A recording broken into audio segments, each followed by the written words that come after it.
Hey guys, Ron here, and in the past I've made videos about the hypothetical Pokemon teams that celebrities would have, and the type of Pokemon normal people like you and me would have at their jobs. But now it's time to complete this trinity by talking about which Pokemon your favorite anime protagonists would have. When I'm not making videos, I'm usually watching anime. It's my personal favorite medium, and I'm gonna combine it with my favorite franchise. Here are the rules though.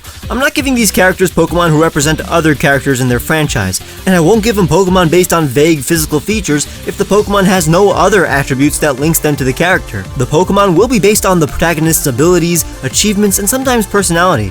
There are so many options for each character, so your list probably won't be mine, especially since I'm trying my best to not give these characters the same Pokemon as each other, or else everybody would get a Lucario. And I'm only giving them legendaries if absolutely necessary.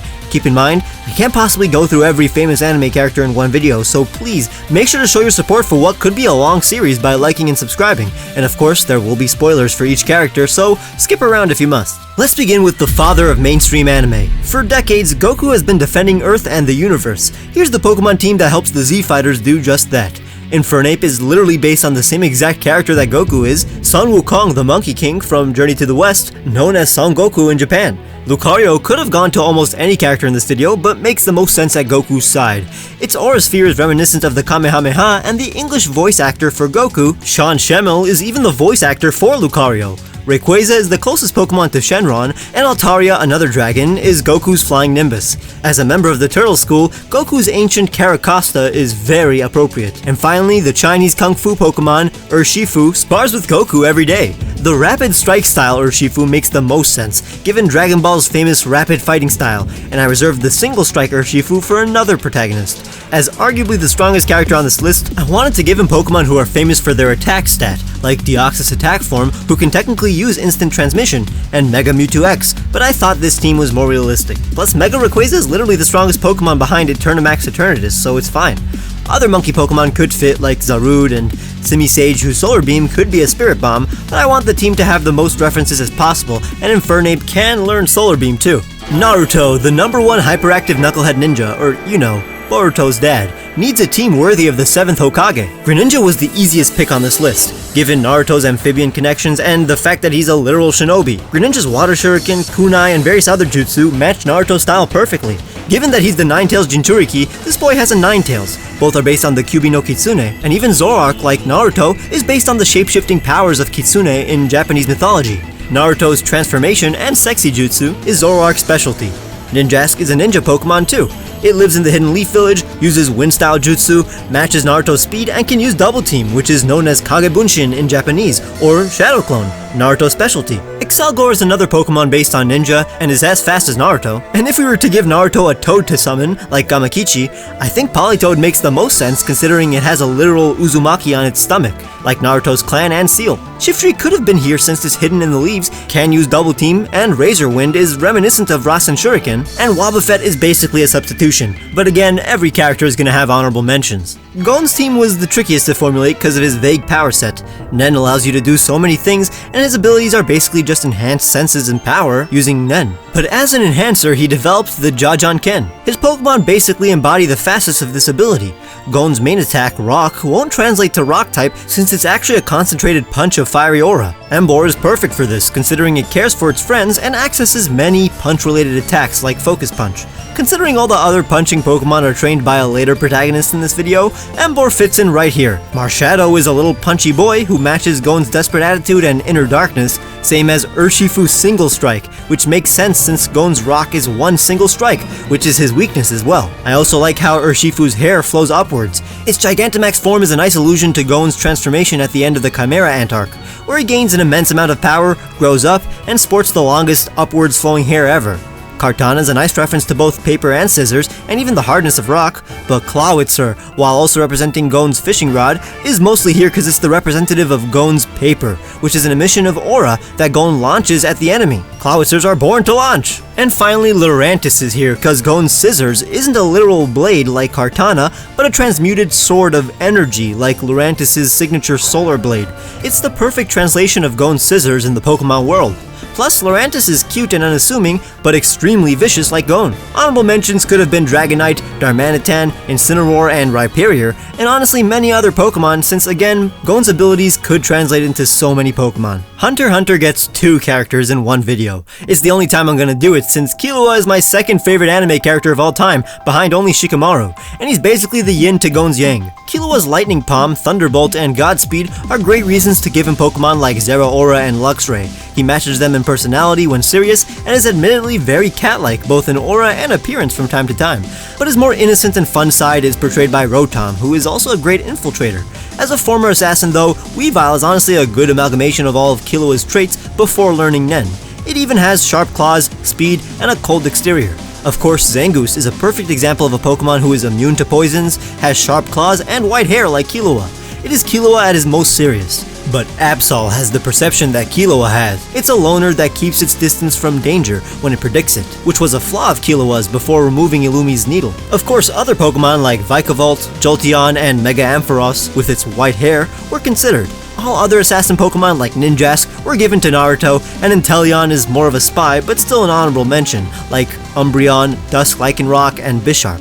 Finally, it's Midoriya's turn. As the current wielder of One For All, his immense power, which he measures using percentages, calls for Zygarde Complete, a green Pokemon that enforces order and whose power is measured by percentage. Gallade is a green Pokemon that is known for its chivalry and heroism. In a video I made about heroic Pokemon, I determined that Stoutland is the most heroic Pokemon of them all, since even though it has relatively normal powers, it still goes out of its way to be a hero. A perfect representative of Wizuko before receiving his quirk. Braviary is a hero of the sky, uses air-based attacks, like Izuku has learned to do, and is the most American Pokemon in the franchise, alluding to the American-themed attacks of All Might and Deku. Chestnut is another green Pokemon who is explicitly heroic and a defender of the innocent, and since Hitmonlee is way more appropriate for our next shonen protagonist, Blaziken is here to represent shoot style. I mean, it uses its legs as its primary weapon and was once a feeble Torchic.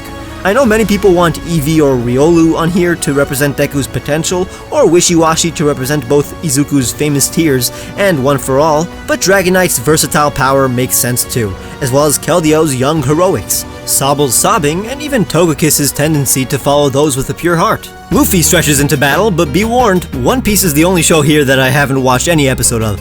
I'm going to eventually, so it was tough gathering info for Luffy's team without encountering spoilers. But you guys helped me on Twitter, so thanks. Since Infernape is the most appropriate Pokemon for Goku, I gave Luffy an Ambipom, and I personally think it fits One Piece's style and Luffy's personality more than Infernape. Its tails are even stretchy and punchy. Breloom is a hat-wearing dude with stretchy arms, and Hitmonlee is a guy with stretchy legs. Graplocked is a Pokemon with stretchy arms who can basically perform Luffy's Gum Gum Jet Gatling. Plus it's an octopus that isn't a water type, just like how Luffy is a pirate who can't swim. G-Max Melmetal and Mega Swampert both represent Gear 4th. Melmetal is extremely stretchy and Luffy can ride on a surfing Swampert.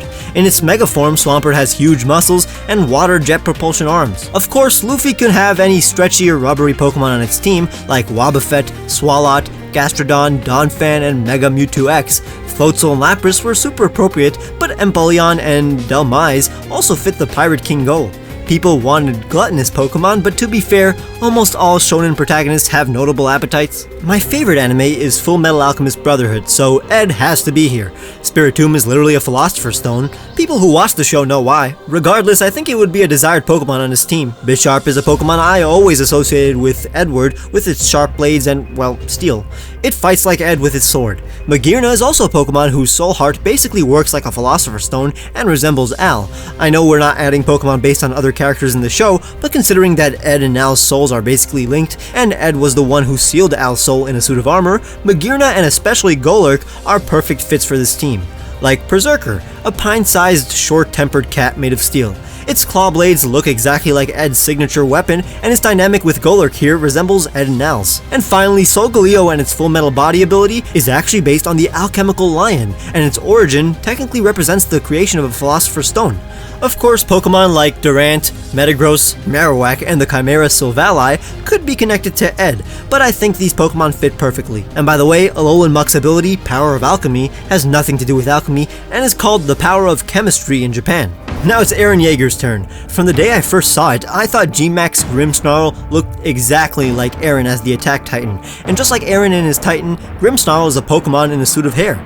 It's the same reason Reuniclus is here. Its body is encased, just like Eren in his titan form, and it even has Regenerator as its hidden ability. Regigigas is the most titan-esque Pokemon. I mean, the Regis seem to be officially called the Legendary Titans, and as the leader, Regigigas can control them, just like how Eren has the power to technically control other titans. Stakataka is a wall, and Doublades here cause I'd assume the scouts would be super thrilled if their blades were sentient and could do the job for them. Zarude, with its grappling vines, could swing through cities even more efficiently than Eren with his ODM gear.